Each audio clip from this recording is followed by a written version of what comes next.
Good morning and welcome back to channel student. तो आज हम लोग करने वाले हैं क्लास 9th संस्कृत का मॉडल सेट 2। ठीक है, सारा सब्जेक्ट का आप लोगों का मॉडल सेट ऑलरेडी बन चुका है, तो वीडियो में लास्ट तक बने रहेंगे तो आपको एंड स्क्रीन में सारा वीडियो का आपको मॉडल आपको प्लेलिस्ट मिल जाएगा। यहाँ से आप चाहें तो सारे सब्जेक्ट का प्लेलिस्ट में देख सकते हैं, और साथ ही चाहे तो आप अगर मेरे प्लेलिस्ट को डायरेक्ट ओपन कर सकते हैं तो वहाँ से भी आप देख सकते हैं।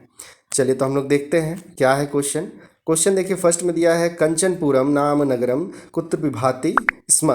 तो देखिए आंसर लिख लीजिएगा, कंचनपुरम कंचनपुरम नाम नगरम, कुत्र नहीं होगा, ये सिर्फ यहाँ पे आप लिख दीजिएगा हिमालय। ठीक है, हिमालय विभाति स्म। ठीक है, उसके बाद है यत्नेन की रचते वितम व, तो यत्नेन वृतम रचते। ठीक है, थर्ड क्वेश्चन बालः कदा क्रीडन्तु आगच्छत। तो बाला पाठशालायां नाम, अच्छा, पाठशाला गमन समये क्रीडन्तुम आगच्छत। उसके बाद फोर्थ में देख लीजिए, क्वेश्चन है आपका के मधु संग्रहाव्याग्रह आभवन। तो इसका आंसर हो जाएगा आपका कि मधुकर मधु संग्रह व्याग्रह आभवन। उसके बाद फिफ्थ नंबर देखिए, कस्य मनोरथ भग्न अभवत। तो बालकस्य मनोरथ भग्न आशवत। ठीक है, आभवत ही हो जाएगा आपका, आभवत। अब मार्ग भ्रांत संध्याम कुत्र उपैति। तो मार्ग भ्रांत संध्याम गृहम उपैति। आगे है आपका कि अन्ते तपोदत्तः विद्याग्रहणाय कुत्र गताः। तो अन्ते तपोदत्ता विद्या ग्रहणाय गुरुकुलम। ठीक है, अब 8 नंबर क्वेश्चन जो है यहाँ देख लीजिए आप। 8 नंबर में खंड ख में बोला गया है कि अधोलिखितेषु पदेषु उपसर्गान पृथक कृत्वा लिखित। ठीक है, तो आपका जो उपसर्ग पद है वो लिखना है। तो चलिए हम आपको यही हिंट कर देते हैं, क्या आप इसमें ही देख लीजिए। देखिए प्रतिभाति, तो प्रति में देखिए, ये प्रति जो है उपसर्ग, पहले भी आपको बताएं उपसर्ग क्या होता है, तो पहले लगता है और प्रत्यय अंत में लगता है। तो उपसर्ग छांटने के लिए दिया जाएगा, तो देखिए प्रति हो गया, फिर उपगता में उप हो जाएगा, और वितरंती में वी हो जाएगा, वितरंती। ठीक है, ये आपका उपसर्ग हो जाएगा। अब 9 नंबर में देखिए क्या दिया गया है। 9 नंबर में कहा गया है कि जो विशेषण और विशेष्य है दोनों को मिलाना है। तो यहाँ देख लीजिए, पहला है आपका दानवीर। तो दानवीर जो हो जाएगा वो जीमूत वाहन हो जाएगा, अनश्वर का परोपकार हो जाएगा, अकुत क्रमागतः का कल्पतरु हो जाएगा।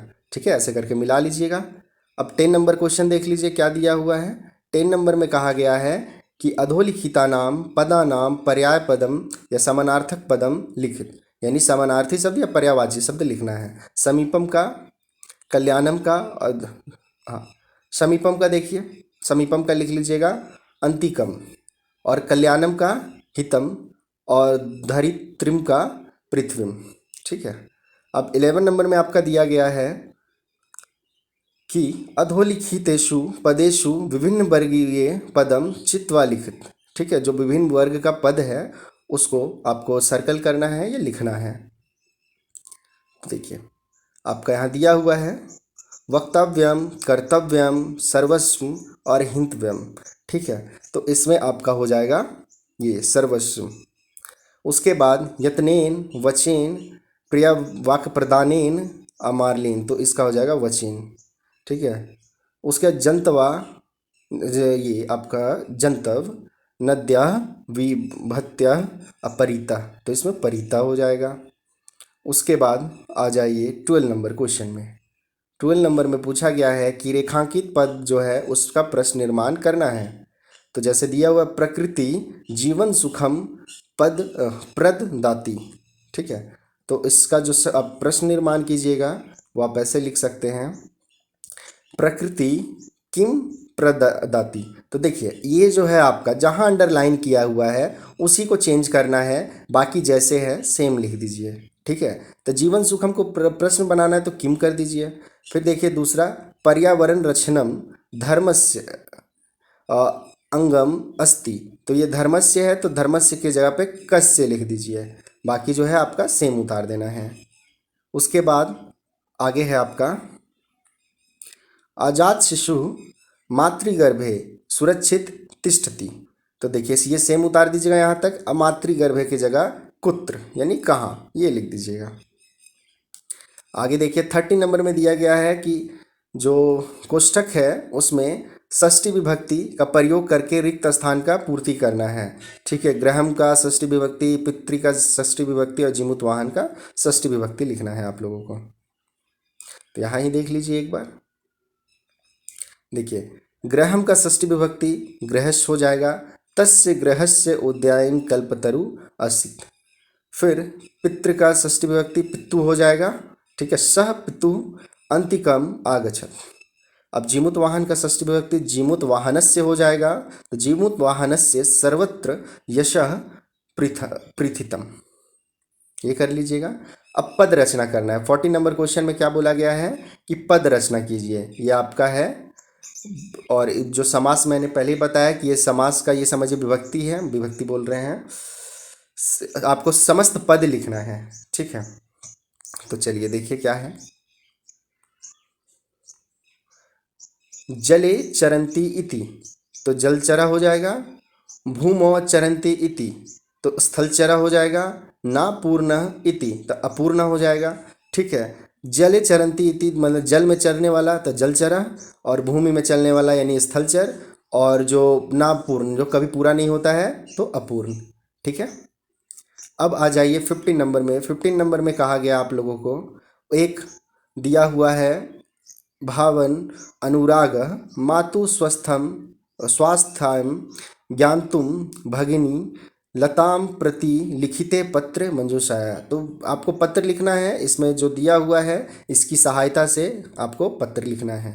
ठीक है, तो पत्र कैसे लिखिएगा, देखिए आपका जहाँ जहाँ फिल इन द ब्लैंक्स दे दिया गया है, फिल इन द ब्लैंक्स में जो जो है वो लिखना है।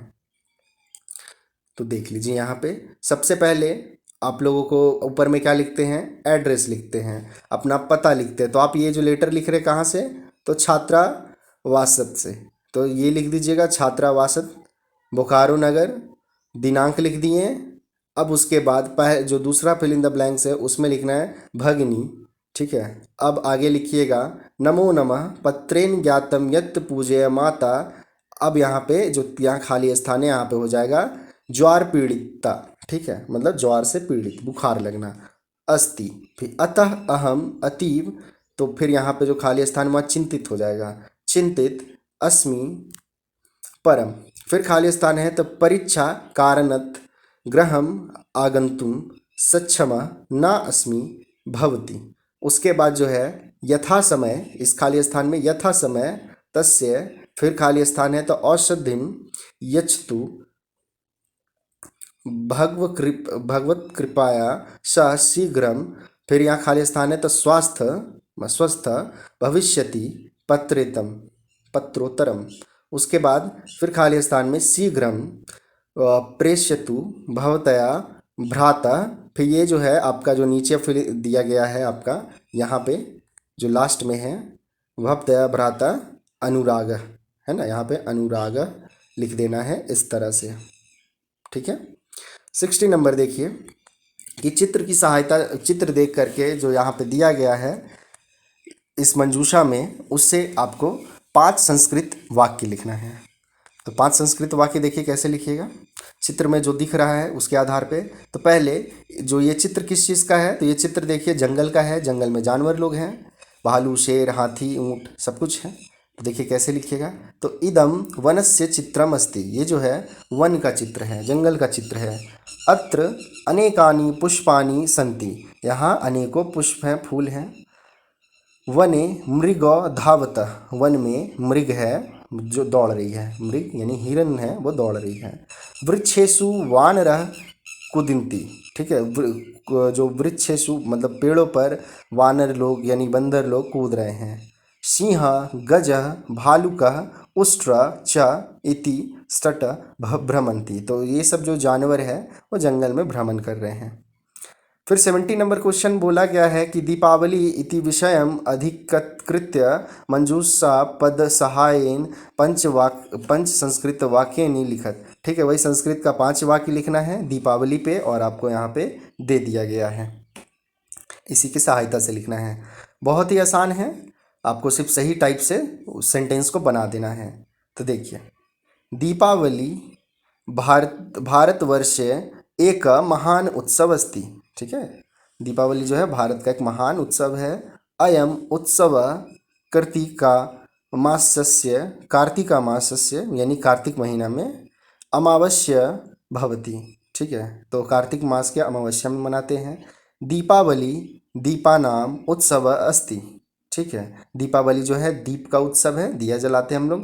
वयम रात्रो दीपान ज्वालयम। ठीक है, रात में हम लोग दीप जलाते हैं। रात्रो जना लक्ष्मी पूजयंती भिष्टाननी च भजयंती। ठीक है, तो रात में हम लोग किनकी, तो माता लक्ष्मी की पूजा करते हैं हम लोग। उसके बाद 18 नंबर क्वेश्चन आप लोगों का दिया गया है कि ये जो श्लोक है, श्लोक का हिंदी भाषा में आप लोगों को करना है, अनुवाद करना है। तो क्या है, गणेशवेव ही कर्तव्य प्रयत्न पुरुष सदा गुणयुक्तो दरिद्रोपी नेश्वरे रगुणे समा। ठीक है, अब इसका हम लोग हिंदी में अर्थ लिखते हैं। तो देखिए, मनुष्य को सदा गुणों को ग्रहण करने का प्रयत्न करना चाहिए, क्योंकि गुणयुक्त निर्धन व्यक्ति गुणहीन धनी व्यक्ति के समान नहीं होता, अर्थात गुणवान निर्धन व्यक्ति गुणहीन धनी व्यक्ति से श्रेष्ठ होता है। मतलब ये कहना चाह रहे हैं, इसका अर्थ ये हो जाएगा कि जो भी गुणवान व्यक्ति है, अगर वो निर्धन है यानी गरीब भी है, तो भी वो धनी व्यक्ति से काफ़ी ऊपर है, श्रेष्ठ है। अगर कोई धनी व्यक्ति है और गुणहीन है, उसके अंदर कोई गुण नहीं है, तो वो समझिए श्रेष्ठ नहीं है, वो कम ही है। तो एक निर्धन व्यक्ति के अंदर गुण है, गरीब आदमी के अंदर गुण है, तो वो धनी से कई गुना ऊपर ही है। अब आ जाइए आगे, 19 नंबर में कहा गया है कि एक अनुच्छेद दिया गया है। अब इस अनुच्छेद के आधार पे आप लोगों को प्रश्न का उत्तर लिखना है। देखिए, यदा सूर्य उदेति तदा दूरे की गच्छति। यहाँ पे आप जब आप देखिएगा तो आपको आंसर मिल जाएगा। ठीक है, कहने का मतलब है कि पैसेज में ही आपका आंसर दिया हुआ रहता है, तो ज़्यादा सोचने का नहीं है। बस आपको जो ये जो दिया हुआ है ना, इस चीज़ को ढूंढना है। यदा सूर्य उदेति तदा दूरे की गच्छति, तो आप इसमें ढूंढ करके देखिए, आप लोगों को मिल जाएगा कि यदा स्वेच्छ आकाश सूर्य उदेति तो तदा अंधकार दूर गच्छति। तो सूर्य उदेति तो अंधकार दूर गच्छति, सूर्य उगता है तो अंधकार हो, मतलब अंधकार दूर होता है। और इन प्रश्नों का उत्तर कैसे बोला गया, एक पद में, यानी सिर्फ एक पद यानी एक शब्द जो है आपका आंसर, बस उतना ही लिखना है। जैसे देखिए यहाँ लिख दिए सिर्फ अंधकार। उसके बाद सेकंड में है प्रभात बेला जनान कस्य पाठम पठ्यति, तो कर्तवस्य। उसके बाद भ्रमरा कुत्र साधननम विचरन्ति, तो उद्यानेषु। सूर्य कुत्र उदेति, तो आकाशे, यानी सूर्य कहाँ उगता है, तो आकाश में उगता है। उसके बाद देखिए बोला गया पूर्ण वाक्य उत्तरत, यानी पूर्ण वाक्य में पूरा वाक्य में उत्तर देना है। तो बालः उद्यानेषु की कुर्वन्ति, तो बाला उद्यानेषु यत्र तत्र धावन्ति क्रीडन्ति च। ठीक है, तो बालक लोग उद्यान में क्या करते हैं, यहाँ वहाँ घूमते हैं, दौड़ते हैं, खेलते हैं। उसके बाद सरोवरेषु की भवति, तो सरोवरेषु कमलानि विकसन्ति, यानी सरोवर में कमल के फूल खिलते हैं।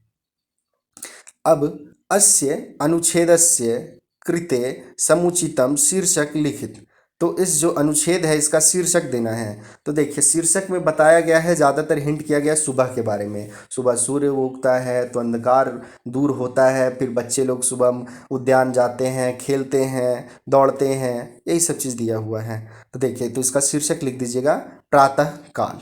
ठीक है, तो बस आपका इतना ही संस्कृत का करना है, ज़्यादा हार्ड भी नहीं है, बहुत आसान है। थोड़ा सा बस ध्यान से पढ़ लीजिएगा तो आसानी से हो जाएगा। ठीक है, तो बस ये संस्कृत का सेट 2 खत्म हो गया। अब आखिरी आप लोगों का संस्कृत का सेट 3 है, उसका वीडियो भी बहुत जल्द बना देंगे। सारा जो है आपका मॉडल सेट कंप्लीट हो जाएगा। तो आप लोग बस बढ़िया से तैयारी कीजिए, एग्ज़ाम का डेट तो निकल ही गया है, आप लोगों को पता ही है। तो बस बढ़िया से तैयारी कीजिए और एग्ज़ाम अच्छा से लिखिए। तो ठीक है, साथ ही आप लोगों को वीडियो को लाइक करना है और अपने फ्रेंड लोगों को भी शेयर कर दीजिए। और चैनल को अब तक सब्सक्राइब नहीं किया है तो चैनल को भी सब्सक्राइब करके बेल आइकन प्रेस कर दीजिएगा। तो फिर हम लोग मिलते हैं नेक्स्ट वीडियो में, तब तक के लिए बाय एंड टेक केयर।